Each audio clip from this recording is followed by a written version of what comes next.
All right, rolling session. Here we are rolling with purple belt John. All right, we immediately start from seated. I try to collapse his butterfly hook and he immediately kicks me out of the position, which is exactly the right thing to do.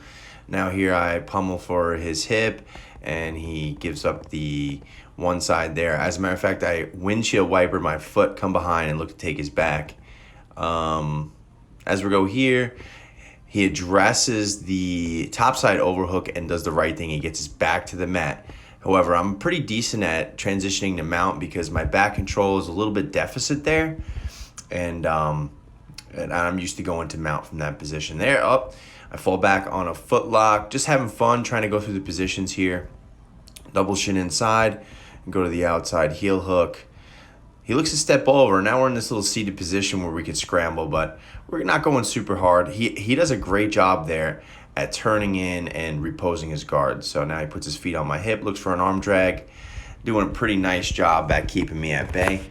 From here, I'd go for this little weird, not cartwheel pass, but it's like a half chin strap pass. Something I like to play with sometimes. Not something I definitely look for as a primary move, but something for fun. We go off camera here just for a second. So as we rewind here, we'll see that there's just a couple times that this happens and then we come back on screen. So no need to fast forward. We could just catch up on things. Here I come up in a wrestling ride. We call this a claw. So my bottom arm there, my left arm was going underneath his chest and capturing his head and his arm.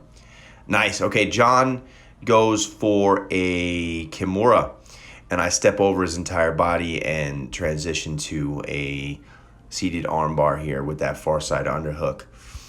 I can see he's starting to tip my base a little bit, so I go attack his leg so he can't scissor out and hitchhiker out, so he won't be able to escape the position, at least that easy. And now I'm trying to X block on the far leg to get him to break his grip, but he's got a fantastic S grip there.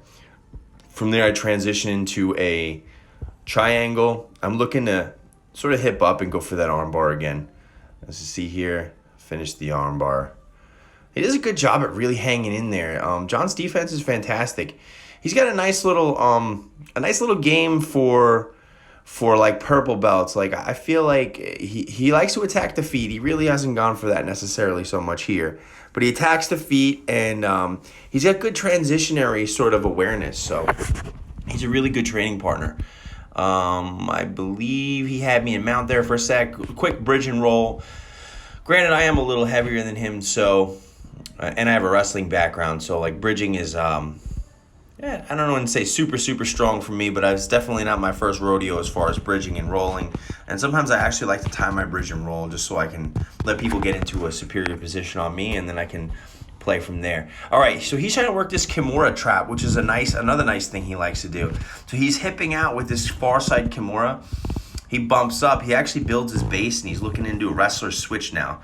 From there, I just limp arm my arm there, and the position evaporates. So we go off screen here again. Not quite sure how I went into a footlock, but I have no problem reclining for footlocks lately. You know, it's like watching those memes on the internet where I see was it Anakin Skywalker when he turns to the dark side and they say, oh, you've tasted the footlocks, you've tasted the dark side. So it's kind of fun. It's a new element of my training. Of my footlock defense wasn't the greatest, and I said, you know what, let me just, in the last year or so, let me just really focus on getting myself into those leg positions. He does a nice job there, buffers me away with the butterfly hook there, gets on the opposite hip as I go to take his back, and looks to flare his leg to recover guard. That's another fantastic position that he's really executing here. I come up with back control, though. I think I just seatbelted him and stayed tight. Once again, lost back control, went right to mount. From here, I windshield wiper my foot, go to knee on belly. He comes up heavy with that underhook, which is a good thing. But now what I do is I threaten a Darce. I've come fully out front now into a front hand lock. But he's doing a nice job at pursuing that angle. If you have half guard or sort of butterfly guard, that underhook position from that side is very, very powerful. Okay, so there I take his back. There's a really, really good detail here that I want to share with you guys.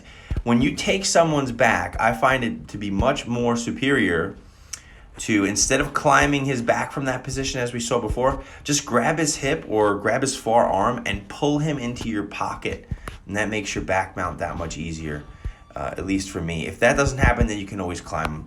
As you can see here, me and John had a good roll. Kind of exhausted me, but all good. A lot of fun. John's a purple belt at our academy. Love rolling with him. Thanks for watching.